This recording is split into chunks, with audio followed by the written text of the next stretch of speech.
ਸਤਿ ਸ਼੍ਰੀ ਅਕਾਲ ਜੀ, ਮੈਂ ਹਾਂ ਸੰਦੇਸ਼ ਔਲਖ ਸ਼ਰਮਾ। ਜਗਬਾਣੀ ਟੀਵੀ ਤੇ ਤੁਹਾਡਾ ਸਭ ਦਾ ਬਹੁਤ-ਬਹੁਤ ਸਵਾਗਤ ਹੈ। ਵੇਲੇ ਹੁਣ ਤੱਕ ਦੀਆਂ ਅਹਿਮ ਖਬਰਾਂ ਦੇ ਵਿਸਤਾਰ ਵਿੱਚ ਜਾਣ ਤੋਂ ਪਹਿਲਾਂ ਇੱਕ ਨਜ਼ਰ ਸੁਰਖੀਆਂ ਤੇ।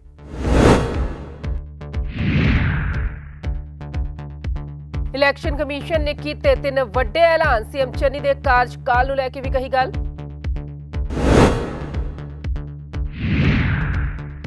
ਤੇ ਗਰੰਟੀਆਂ ਦੇ ਨਾਲ ਆਪ ਨੇ ਜਾਰੀ ਕੀਤਾ ਮੈਨੀਫੈਸਟੋ, ਕੀਤੇ ਕਈ ਐਲਾਨ।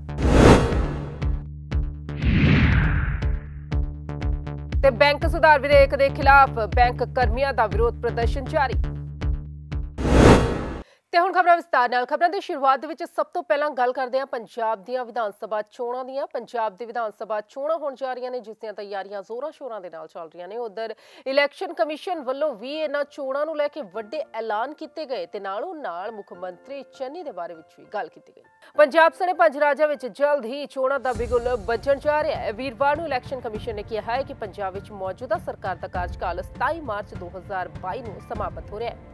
उन्होंने कहा है कि पंजाब में 117 विधानसभा सीटां हैं, जिन्हां विच 83 जनरल 34 ऐसे विधानसभा हल्के हैं। उत्थे ही 3 वड्डे ऐलान करते हुए इलैक्शन कमिशन मुखी सुशील चंद्रा ने कहा है कि जेकर कोई वोटर बूथ ते नहीं आ सकता तो अपनी समस्यावां दस सकता है, जिस तो बाद उसके घर जाके वोट पवाई जाएगी। पंजाब चोणां ते 40 नोडल अफसर नज़र रखणगे। पैसे दे आउण जाण संबंधी भी निगरानी वड्डे पद्धर ते कीती जावेगी। जेकर उम्मीदवार दा कोई अपराधिक इतिहास है तां उस लई 3 अखबारां विच छपवाउणा जरूरी होवेगा। उधर चंडीगढ़ दे विच भी नगर निगम दीआं चोणां होण जा रहीआं ने ते इत्थे भी सियासत पूरी तरह दे नाल गरमाई हुई है। आम आदमी पार्टी भी इन्हां चोणां दे विच उतरी हुई है ते इसे दे चलदे आम आदमी पार्टी वल्लों 23 गारंटियां दे नाल एक मैनीफेस्टो जारी कीता गया। अज मैंने बहुत खुशी है कि आम आदमी पार्टी चंडीगढ़ का अपना मैनीफेस्टो लॉन्च कर रही है। इस मैनीफेस्टो को बनाने में साडी मैनीफेस्टो कमेटी के मैंबर्स का बहुत बड़ा योगदान है। तो आम आदमी पार्टी की बेसिक थोट एक नीति है कि हर काम में पब्लिक की पार्टिसिपेशन होना जरूरी है। चंडीगढ़ के अलग अलग वर्गों के अलग अलग ग्रुप्स नाल साडी मैनीफेस्टो कमेटी ने लगभग 30 दिन तक मीटिंग्स कीतियां। उस तो बाद उन्होंने जिन्ने भी सुझाव आए वो सारे सुझाव इस मैनीफेस्टो के विच आपां शामिल किया। तो सब तो पहला मैंने बहुत खुशी हो रही है इस मैनीफेस्टो में जो आप वादा कर रहे हैं, वो वादा स्वच्छ चंडीगढ़ ते स्वस्थ चंडीगढ़ का है। अज चंडीगढ़ के लोग इस चीज़ तो बहुत मायूस ने कि चंडीगढ़ जो पूरे एशिया का सब तो सोहना शहर सी, अज इत्थे कूड़े के वड्डे वड्डे पहाड़ नज़र आ रहे हैं। इन्हां पहाड़ों को खत्म किया जाएगा। आम आदमी पार्टी सब तो पहला गारंटी दे रही है कि चंडीगढ़ नगर निगम विच आम आदमी पार्टी को जिम्मेवारी मिलने तो बाद अगले 5 सालों के अंदर अंदर चंडीगढ़ को कूड़े के पहाड़ों तो मुक्ति दिवाई जाएगी। यह आम आदमी पार्टी पहली गारंटी चंडीगढ़ के लोगों को दे रही है। दूसरी गारंटी के तौर पर आम आदमी पार्टी चंडीगढ़ के लोगों को गारंटी दे रही है कि नगर निगम की जिम्मेवारी मिलने तो बाद हर घर में 20,000 लीटर निःशुल्क जल दिता जाएगा, स्वच्छ जल मिलेगा तो 24 घंटे चंडीगढ़ के लोगों को पानी मिलिया करेगा। तीसरी गारंटी कि चंडीगढ़ नगर निगम के करप्शन तो चंडीगढ़ के लोग बहुत परेशान ने। सरकारी दफ्तरों के जो चक्कर कटने पै रहे हैं, इस तो चंडीगढ़ के लोग बहुत परेशान ने। तो दिल्ली की तर्ज से दिल्ली में एक हेल्पलाइन नंबर पर जारी किया है 1076। तमाम सरकारी सर्विसेज तो सिर्फ एक कॉल के उपर मिलदियां ने। Door delivery of services Chandigarh नगर निगम वालों शुरू की जाएगी। तो जिन्नियां भी सरकारी फैसिलिटीज़ ने, सरकारी सेवावां ने, सारी तुहाडी कॉल के उपर तुहाडे घर तुहानूं सर्विस मिलणगियां, जिहदे नाल दलाल माफिया का भी खात्मा होएगा तो तुहानूं सर्विस वास्ते लंबियां लंबियां लैणां विच भी नहीं लगना पेगा, दफ्तरां दे चक्कर नहीं कट्टने पैणगे। चौथी गारंटी, दिल्ली में आम आदमी पार्टी की सरकार बनने तो पहला कभी भी सोसाइटीज़ के अंदर किसी ने एक ईट तक नहीं लाई सी। चंडीगढ़ के अंदर बहुत सारी सोसाइटियां ने जो इस करके डेवलपमेंट नहीं हो पाती कि सरकार उत्थे पैसा नहीं खर्चती। आम आदमी पार्टी का मनना है कि जदों सोसाइटी वाले भी इक्वली टैक्स पे करते हैं तो उन्होंने चीज़ डेवलपमेंट क्यों ना हो।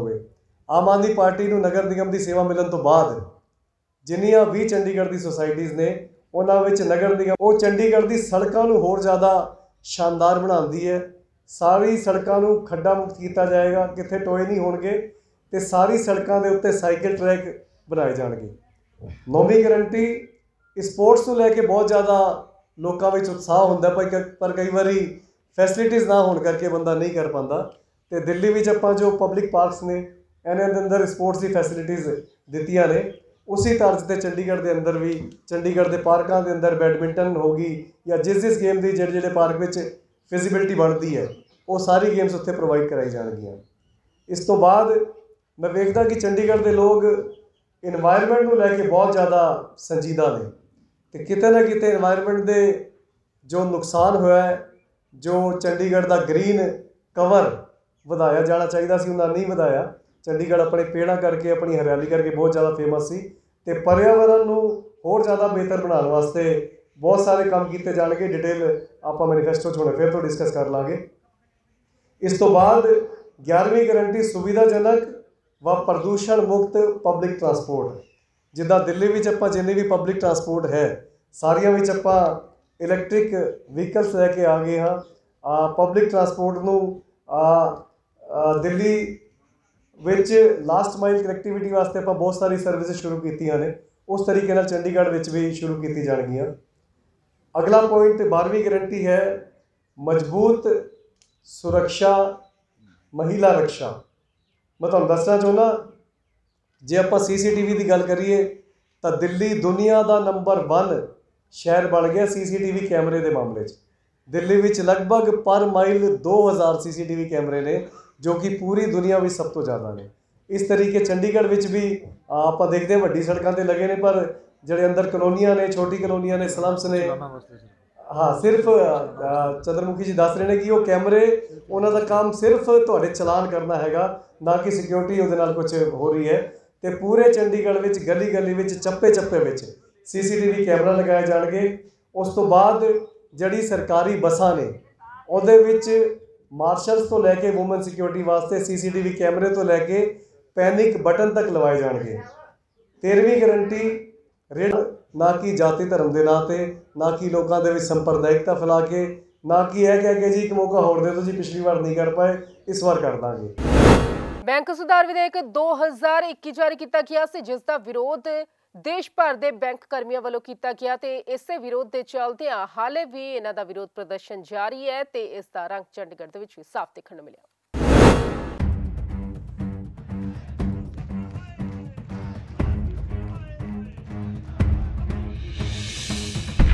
ਬੈਂਕਿੰਗ ਕਾਨੂੰਨ ਸੋਧ ਬਿੱਲ 2021 ਦੇ ਖਿਲਾਫ ਦੇਸ਼ ਭਰ 'ਚ ਬੈਂਕ ਕਰਮਚਾਰੀ ਵਿਰੋਧ ਪ੍ਰਦਰਸ਼ਨ ਕਰ ਰਹੇ ਨੇ।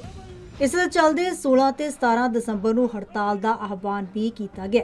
ਚੰਡੀਗੜ੍ਹ ਦੇ ਵਿੱਚ ਵੀ ਇਸ ਦਾ ਅਸਰ ਦੇਖਣ ਨੂੰ ਮਿਲਿਆ। ਚੰਡੀਗੜ੍ਹ ਦੇ ਸੈਕਟਰ 17 ਵਿੱਚ ਸੈਂਕੜੇ ਬੈਂਕ ਕਰਮਚਾਰੀਆਂ ਨੇ ਇਕੱਠੇ ਹੋ ਕੇ ਕੇਂਦਰ ਸਰਕਾਰ ਦੇ ਖਿਲਾਫ ਪ੍ਰਦਰਸ਼ਨ ਕੀਤਾ। United forum of bank union ਦੇ ਰਾਸ਼ਟਰੀ ਸੰਯੋਜਕ ਸੰਜੇ ਸ਼ਰਮਾ ਨੇ ਦੱਸਿਆ ਕਿ ਸਰਕਾਰ ਜੋ ਕਾਨੂੰਨ ਲਿਆਉਣਾ ਚਾਹੁੰਦੀ ਹੈ ਉਸ ਦੇ ਨਾਲ ਦੇਸ਼ ਦੇ ਸਰਵਜਨਕ ਬੈਂਕ ਖਤਮ ਹੋ ਜਾਣਗੇ ਅਤੇ ਜੇਕਰ ਅਜਿਹਾ ਹੋਇਆ ਤਾਂ ਦੇਸ਼ ਦੀ ਅਰਥ ਵਿਵਸਥਾ ਬੁਰੀ ਤਰ੍ਹਾਂ ਦੇ ਨਾਲ ਟੁੱਟ ਜਾਏਗੀ ਤੇ ਇਸ ਦਾ ਸਭ ਤੋਂ ਵੱਡਾ ਤੇ ਬੁਰਾ ਅਸਰ ਆਮ ਲੋਕਾਂ ਤੇ ਪਏਗਾ, ਕਿਉਂਕਿ ਸਰਵਜਨਕ ਬੈਂਕ ਜਿਸ ਤਰ੍ਹਾਂ ਦੇ ਨਾਲ ਆਮ ਲੋਕਾਂ ਨੂੰ ਸੇਵਾਵਾਂ ਦਿੰਦੇ ਨੇ ਤੇ ਉਨੀਆਂ ਹੀ ਸਸਤੀਆਂ ਸਹੂਲਤਾਂ ਵੀ ਪ੍ਰਦਾਨ ਕਰਦੇ ਨੇ ਤੇ ਜੇਕਰ ਇਹਨਾਂ ਦਾ ਨਿੱਜੀਕਰਨ ਕਰ ਦਿੱਤਾ ਗਿਆ ਤਾਂ ਆਮ ਲੋਕਾਂ ਦੇ ਲਈ ਸਭ ਤੋਂ ਵੱਡਾ ਨੁਕਸਾਨ ਹੋਵੇਗਾ। ਇਹ ਬੈਂਕਿੰਗ ਕਾਨੂੰਨ ਸੋਧ ਬਿੱਲ ਨਾ सिर्फ सार्वजनिक बैंक व्यवस्था बल्कि देश की अर्थव्यवस्था के लिए भी काफी घातक साबित होगा। हमारा अगला कदम होगा कि हम हो सकता है कि 4 दिन की या 6 दिन की या इंडेफिनिट स्ट्राइक पे चले जाएं, क्योंकि हम सब ये मानते हैं कि ये जो भारत सरकार का कदम है ये बिल्कुल ठीक नहीं है। इस कदम को उनको वापस लेना चाहिए क्योंकि ये देश के हित में नहीं है।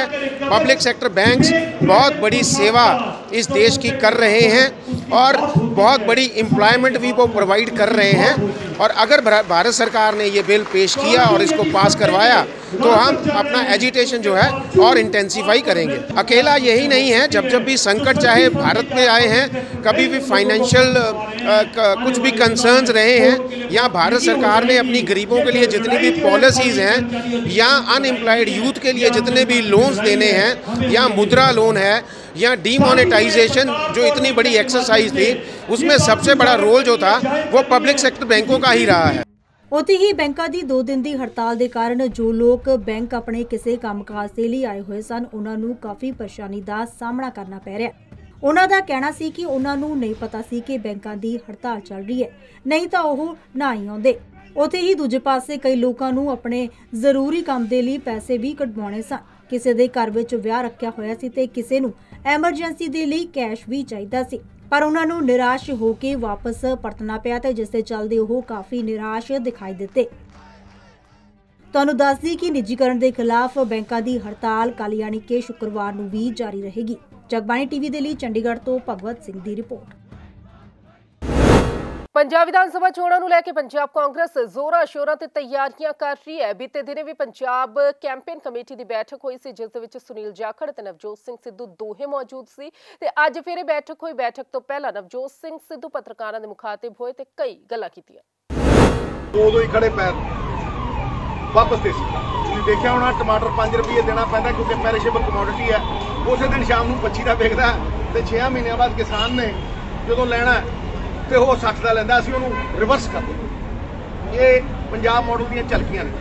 ਦੂਸਰੀ ਗੱਲ, ਅੱਜ ਮੈਂ ਪੱਲੇਦਾਰ ਜਿਹੜੇ ਕਿਰਤ ਸੱਭਿਆਚਾਰ ਦੇ ਸਾਡੇ ਪ੍ਰਤੀਕ ਨੇ, ਕਿਸਾਨ ਔਰ ਮਜ਼ਦੂਰ, ਜਿਨ੍ਹਾਂ ਦੀ ਇੱਕ ਏਕਾ ਹੈ, 70% ਆਬਾਦੀ ਹੈ, ਉਹਨਾਂ ਦੇ ਆਰਥਿਕ ਵਰਚਸਵ ਕਿਸੇ ਹੋਰ ਦਾ ਨਹੀਂ ਹੋ ਸਕਦਾ। ਸਿਆਸੀ ਵਰਚਸਵ ਵੀ ਕਿਸੇ ਤੇ ਹੋਰ ਦਾ ਉਹਨਾਂ ਦੇ ਉੱਤੇ ਨਹੀਂ ਹੋ ਸਕਦਾ। ਇਸ ਕਰਕੇ ਉਹਨਾਂ ਦੀ ਰਜਿਸਟ੍ਰੇਸ਼ਨ ਬਹੁਤ ਹੀ ਲਾਜ਼ਮੀ ਹੈ। ਜਦ ਤੱਕ ਉਹਨਾਂ ਦੀ ਰਜਿਸਟ੍ਰੇਸ਼ਨ ਨਹੀਂ ਹੋਏਗੀ, ਚਾਹੇ ਉਹ ਕੰਸਟਰਕਸ਼ਨ ਵਰਕਰ ਹੋਣ, ਚਾਹੇ ਉਹ ਖੇਤੀ ਮਜ਼ਦੂਰ ਹੋਣ, ਕਿਸੇ ਵੀ ਤਰੀਕੇ ਦੇ ਹੋਣ, ਸਰਕਾਰ ਉਹਨੂੰ ਸਬਸਿਡੀ ਦਾ ਲਾਭ ਵੀ ਨਹੀਂ ਦੇ ਸਕਦੀ। ਜੇ ਦੇਣਾ ਹੋਵੇ ਤੇ ਉਹਦੀ ਰਜਿਸਟ੍ਰੇਸ਼ਨ ਬਹੁਤ ਲਾਜ਼ਮੀ। ਦੂਸਰੀ ਗੱਲ, ਕਿਸਾਨ ਔਰ ਮਜ਼ਦੂਰ ਦੀ ਏਕਤਾ ਬੜੀ ਇੰਪੋਰਟੈਂਟ ਹੈ। ਮਜ਼ਦੂਰ ਦੀ ਜਿਹੜੀ ਦਿਹਾੜੀ ਹੈ ਉਹਦੀ ਕੋਈ ਪ੍ਰਾਈਸ ਫਿਕਸ ਨਹੀਂ। ਕਿਤੇ 350 ਮਿਲਦਾ ਉਹਨੂੰ ਕੱਟਾ ਚੱਕਣ ਦਾ, ਘੰਟਾ ਦੂਰ ਚਲੇ ਜਾਓ 125 ਮਿਲਦਾ। ਇਹ ਐਕਸਪਲੋਇਟੇਸ਼ਨ ਬੰਦ ਹੋਣੀ ਚਾਹੀਦੀ ਹੈ। ਉਹਦੀ ਦਿਹਾੜੀ ਫਿਕਸ ਹੋਣੀ ਚਾਹੀਦੀ ਹੈ ਔਰ ਇਨਫਲੇਸ਼ਨ ਦੇ ਨਾਲ ਫਿਕਸ ਹੋਣੀ ਚਾਹੀਦੀ ਹੈ। ਦਾਲ 100 ਤੋਂ ਲੈ ਕੇ 200 ਚਲੀ ਜਾਂਦੀ ਹੈ। ਡੀਜ਼ਲ ਇੱਕੋ ਦਮ 6 ਮਹੀਨਿਆਂ ਦੇ ਵਿੱਚ 60 ਤੋਂ 90-100 ਚਲੇ ਜਾਂਦਾ। ਗੈਸ ਦਾ ਸਿਲੰਡਰ ਕਿਤੇ ਦਾ ਕਿਤੇ ਚਲੇ ਜਾਂਦਾ। ਤੇ ਮਜ਼ਦੂਰ ਦੀ ਪੱਲੇਦਾਰ ਦੀ ਜਿਹੜੀ ਦਿਹਾੜੀ ਹੈ ਉਹ 300 ਤੋਂ ਕਦੇ 600 ਹੋਈ ਹੈ। ਉਹਦੀ ਤਾਂ 300 ਦੀ ਜਿਹੜੀ ਦਿਹਾੜੀ ਹੈ, 300 ਦੀ ਵੈਲਿਊ 100 ਦੀ ਰਹਿ ਜਾਂਦੀ ਹੈ। ਇਨਫਲੇਸ਼ਨ ਦੇ ਨਾਲ ਲਿੰਕ ਕਰਕੇ ਇਹ ਹੋਣਾ ਚਾਹੀਦਾ। ਸੋਸ਼ਲ ਸਿਕਿਉਰਿਟੀ ਦੇ ਵਿੱਚ ਉਹਦੀ ਜਿਹੜੀ ਟਾਈਮ ਦੀ ਉਹ ਹੈ ਉਹ ਬਹੁਤ ਜ਼ਰੂਰੀ ਹੈ ਕਿ 8 ਘੰਟੇ ਕੰਮ ਕਰੇ। ਉਹਦੀ ਵੀ ਸਿਹਤ ਹੈ। ਸਾਰਾ ਦਿਨ ਲਾਈ ਰੱਖਦੇ ਆ, 24 ਘੰਟੇ ਕੰਮ ਕਰਾ, ਫਲਾਨਾ ਕਰਾ, ਢਮਕਾਨਾ ਕਰਾ, ਜਦੋਂ ਬਿਮਾਰ ਹੁੰਦਾ ਕੋਈ ਛੁੱਟੀ ਨਹੀਂ ਹੈ। ਇਹ ਜਿਹੜੀ ਸੋਸ਼ਲ ਸਿਕਿਉਰਿਟੀ ਹੈ ਔਰ ਉਹਦੇ ਵਰਕਿੰਗ ਆਵਰਸ ਨੂੰ ਰੈਗੂਲੇਟ ਕਰਨਾ, that is the word. To regulate his working hours is very important. ਉਹਦੇ ਵਰਕਿੰਗ ਆਵਰਸ ਨੂੰ ਰੈਗੂਲੇਟ ਕੀਤਾ ਜਾਏਗਾ। ਭਾਈ ਠੇਕੇਦਾਰ ਚਾਹੇ ਕੋਈ ਕੰਟਰੈਕਟ करे लेकिन प्राइस फिक्स होनी चाहिए। 300 350 इन्फ्लेशन के नाल लिंक होनी चाहिए। These are glimpses of the Punjab model. As we progress, हौली हौली पटारे जो कटते जाऊंगा, ਇਹਦੀ ਜਿਹੜੀ ਚਮਕ ਹੈ ਵੱਧਦੀ ਜਾਏਗੀ ਔਰ ਤੁਸੀਂ ਦੇਖੋਗੇ ਕਿ ਇਹ ਸਾਰੀਆਂ ਡੂਏਬਲ ਚੀਜ਼ਾਂ ਨੇ। ਇਹ ਹਵਾਈ ਨਹੀਂ ਗਿਆ, ਇਹ ਸਕੀਮਾਂ ਨਹੀਂ ਗਿਆ, ਇਹ ਜੁਗਾੜ ਨਹੀਂ ਗਏ। ਇਹ ਬਜਟਰੀ ਐਲੋਕੇਸ਼ਨ ਦੇ ਨਾਲ ਪ੍ਰੋਪਰ ਪਾਲਿਸੀ ਹੈ। Punjab will come up with policy. Punjab ਨੀਤੀ ਬੱਧ ਯੋਜਨਾ ਬੱਧ ਤਰੀਕੇ ਦੇ ਨਾਲ ਉੱਤੇ ਆਏਗਾ। ਨੀਤੀ ਸ਼ਾਸਤਰ ਭੂ ਮੰਡਲ ਦਾ ਇੱਕਮਾਤਰ ਨੇਤਰ ਹੈ, ਸਫਲਤਾ ਦੀ ਇੱਕਮਾਤਰ ਕੁੰਜੀ ਹੈ ਔਰ ਸਮੇਂ ਦੇ ਉੱਤੇ ਸ਼ੁਰੂ ਕੀਤੀਆਂ ਹੋਈਆਂ ਨੀਤੀਆਂ ਫਲਦਾਈ ਸਿੱਧ ਹੋਣਗੀਆਂ। ਇਸ ਕਰਕੇ ਬੜੇ ਸਮੇਂ ਦੇ ਉੱਤੇ ਅਸੀਂ ਸ਼ੁਰੂ ਕੀਤਾ ਔਰ ਆਉਣ ਵਾਲੇ ਸਮੇਂ ਦੇ ਵਿੱਚ ਤੁਸੀਂ ਦੇਖੋਗੇ ਕਿ all these believable things, doable things will come in a simple form, understandable by every individual। ਜੋ ਅੰਡਰਸਟੈਂਡ ਕਰਦੇ ਆ ਤੇ ਉਹ ਵਿਸ਼ਵਾਸ ਵੀ ਕਰਨਗੇ। ਭਰੋਸੇਯੋਗਤਾ ਸਰਕਾਰ ਦੀ ਰਹਿਣੀ ਚਾਹੀਦੀ ਹੈ। ਸਰਕਾਰ ਦਾ ਇੱਕ ਵਕਾਰ ਹੈ, ਉਹ ਵਕਾਰ ਰਹਿਣਾ ਚਾਹੀਦਾ। ਉਹ ਵਕਾਰ ਭਰੋਸੇਯੋਗਤਾ ਦੇ ਉੱਤੇ ਹੀ ਰਹਿੰਦਾ। ਇਸ ਕਰਕੇ ਇਹ Punjab model is for the resurrection of Punjab, for the revival of our lost glory। But having said the least, ये पंजाब सरकार और कांग्रेस ना ये मेरा है ना इन्हां दा, पंजाब दे लोकां दा। ये पंजाब कांग्रेस और पंजाब दे लोकां दे विच इक अलग जगाएगा। विश्वास जगाएगा और एक कहेगा yes, north south east west Punjab still can be the best. Thank you. Punjab university ਦੇ ਵਿੱਚ ਵੀ ਚੋਣਾਂ ਹੋਈਆਂ। ਚੋਣਾਂ ਕਿਸ ਬਾਰੇ ਦੇ ਵਿੱਚ ਹੋਈਆਂ ਤੇ ਕਿਸ ਦੀ ਜਿੱਤ ਹੋਈ, ਦੇਖਦੇ ਹਾਂ ਇਸ ਰਿਪੋਰਟ ਵਿੱਚ।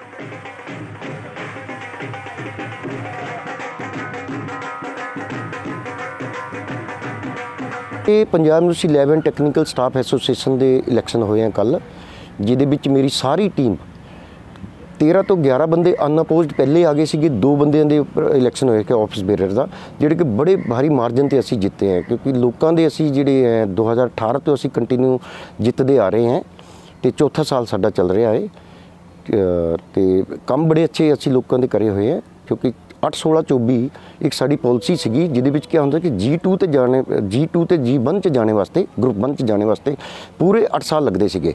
ਲੇਕਿਨ ਇਸ ਪਾਲਿਸੀ ਨੂੰ ਅਸੀਂ ਇਕੱਠਾ ਕਰਤਾ ਕਿ 8/16/24 ਯਾਨੀ ਕਿ 24 ਸਾਲ ਦੀ ਸਰਵਿਸ ਜਿਹਦੀ ਹੋ ਗਈ ਹੈ, ਚਾਹੇ ਉਸਦੇ G2 ਦੇ ਵਿੱਚ 2 ਦਿਨ ਹੋਏ ਆ ਔਰ ਉਹਦਾ ਸੀਨੀਅਰਟੀ 'ਚ ਨੰਬਰ ਆ ਰਿਹਾ ਤਾਂ ਉਹਨੂੰ ਪ੍ਰਮੋਸ਼ਨ ਦਿੱਤੀ ਜਾਏ। ਔਰ ਇਸ ਕਰਕੇ ਕਮ ਸੇ ਕਮ 30-35 ਬੰਦੇ ਜਿਹੜੇ ਆ G1 ਕਲਾਸ A ਆਫਿਸਰ ਬਣੇ ਹੋਏ ਆ ਸਾਡੀ ਇਸ ਪਾਲਿਸੀ ਤੋਂ।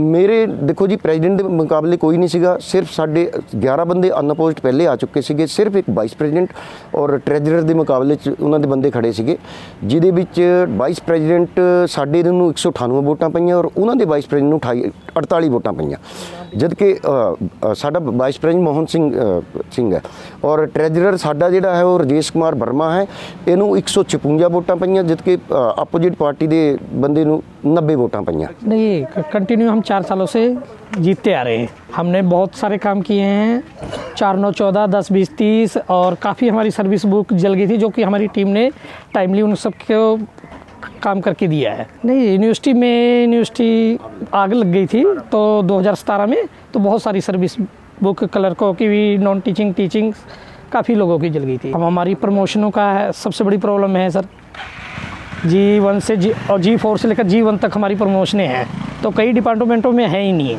तो वहाँ 2.4 से हम कराते हैं।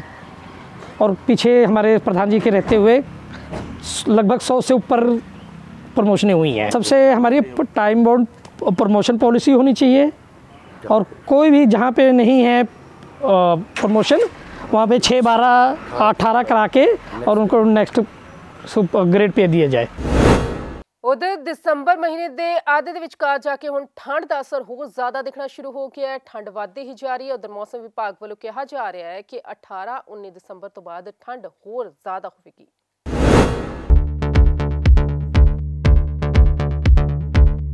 पिछले 2 दिनों तो लगातार मौसम बदला होया दिखाई दे रहा है ते सवेर ते शाम की ठंड दे विच भी काफ़ी ज़्यादा तब्दीली आ गई है। सवेर ते शाम नूं जोरदार ठंड हो रही है ते इस नूं लैके मौसम विभाग का कहना है कि आने वाले दिनों में ठंड होर ज़्यादा वधेगी ते लगातार तापमान दे विच भी गिरावट देखी जाएगी। आने वाली 18 ते 19 दिसंबर तो बाद ठंड दे विच होर ज़्यादा वाधा होवेगा।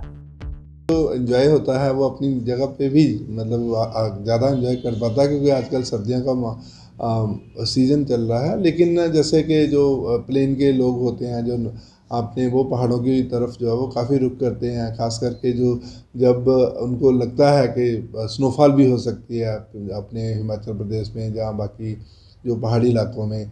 तो अभी इस बार WD भी आ रही है, जिसमें काफ़ी चांसेस लग रहे हैं कि जो हिमाचल प्रदेश में जो वहाँ से जैसे दिल्ली से या हिमाचल प्रदेश शिमला से भी जो अब हमारे सेंटर ने फोरकास्ट इशू की है, तो उसमें लग रहा है कि जो 24 और 25 तारीख को जो मौसम है वहाँ पे ख़राब हो सकता है, जिसमें स्नोफॉल होने के चांसेस रहेंगे। जो पहाड़ी इलाकों में, ऊपर के इलाकों में, शिमला में भी जो प्रोबेबिलिटी है जो स्नोफॉल की हो सकती है।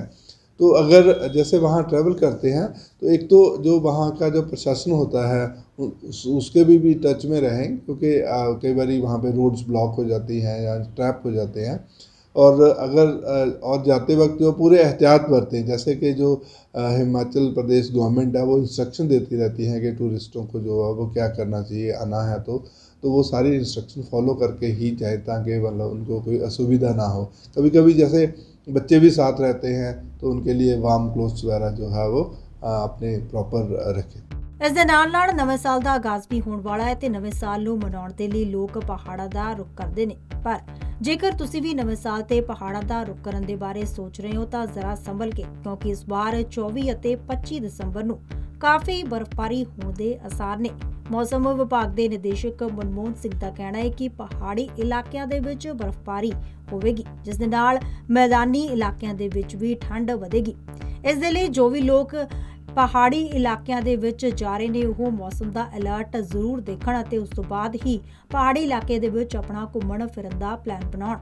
एंजॉय होता है वो अपनी जगह पे भी मतलब ज़्यादा एंजॉय कर पाता है, क्योंकि आजकल सर्दियों का सीज़न चल रहा है। लेकिन जैसे कि जो प्लेन के लोग होते हैं जो अपने वो पहाड़ों की तरफ जो है वो काफ़ी रुख करते हैं, ख़ास करके जो जब उनको लगता है कि स्नोफॉल भी हो सकती है अपने हिमाचल प्रदेश में, जहाँ बाकी जो पहाड़ी इलाकों में। तो अभी इस बार WD भी आ रही है, जिसमें काफ़ी चांसेस लग रहे हैं कि जो हिमाचल प्रदेश में जो वहाँ से जैसे दिल्ली से या हिमाचल प्रदेश शिमला से भी जो अब हमारे सेंटर ने फोरकास्ट इशू की है, तो उसमें लग रहा है कि जो 24 और 25 तारीख को जो मौसम है वहाँ पे ख़राब हो सकता है, जिसमें स्नोफॉल होने के चांसेस रहेंगे। जो पहाड़ी इलाकों में, ऊपर के इलाकों में, शिमला में भी जो प्रोबेबिलिटी है जो स्नोफॉल की हो सकती है। तो अगर जैसे वहाँ ट्रैवल करते हैं तो एक तो जो वहाँ का जो प्रशासन होता है उसके भी टच में रहें, क्योंकि कई बार वहाँ पे रोड्स ब्लॉक हो जाती हैं या ट्रैप हो जाते हैं। और अगर और जाते वक्त जो पूरे एहतियात बरतें, जैसे कि जो हिमाचल प्रदेश गवर्नमेंट है वो इंस्ट्रक्शन देती रहती है कि टूरिस्टों को जो है वो क्या करना चाहिए, आना है तो वो सारी इंस्ट्रक्शन फॉलो करके ही जाए, ताकि मतलब उनको कोई असुविधा ना हो। कभी कभी जैसे बच्चे भी साथ रहते हैं तो उनके लिए वार्म क्लोथ्स वगैरह जो है वो अपने प्रॉपर रखें। ਜਾਣਕਾਰੀ ਲਈ ਦੱਸਦੀ ਕਿ ਬੀਤੇ 2 ਦਿਨਾਂ ਤੋਂ ਲਗਾਤਾਰ ਮੌਸਮ ਦੇ ਵਿੱਚ ਬਦਲਾਅ ਦੇਖਣ ਨੂੰ ਮਿਲ ਰਿਹਾ ਤੇ ਜਿਸ ਦੇ ਚੱਲਦੇ ਠੰਡ ਦੇ ਵਿੱਚ ਵੀ ਕਾਫੀ ਜ਼ਿਆਦਾ ਵਾਧਾ ਹੋਇਆ ਹੈ। ਜਗਬਾਣੀ ਟੀਵੀ ਦੇ ਲਈ ਚੰਡੀਗੜ੍ਹ ਤੋਂ ਕੁਲਦੀਪ ਕੁਮਾਰ ਦੀ ਰਿਪੋਰਟ।